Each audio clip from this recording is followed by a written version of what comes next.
Ay, ay, ay! Alam nyo ba kung paanong nabudol ang mga bumoto kay BBM last presidential election? Yung ilan sa kanila ay napaniwalang ang Marcos Gold daw ang magsasalba sa bansa sa malaking pagkakautang nito. Pero ano na, nabudol kayo no? Mga kupal kasi kayo ang dali-dali nyong bulahin. So ano na ngayon? Lalong lumubog ang ating bansa sa utang at ang mas masaklap pa ay eto, nagbenta na pala ang Pilipinas ng gold reserve. Ano raw?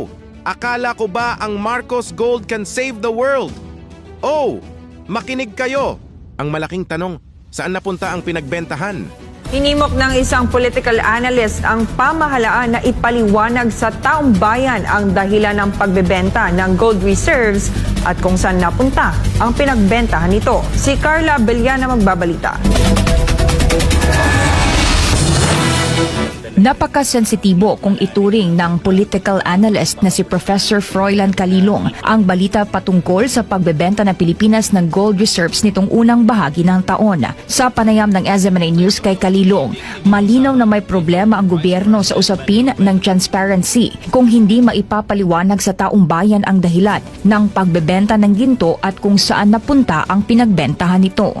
Ang mahalaga ritong gawin ng ating pamunuan, particularly the Bangko Sentral ng Pilipinas, and I think also other agencies that are involved with this, like the Department of Finance and even the NEDA.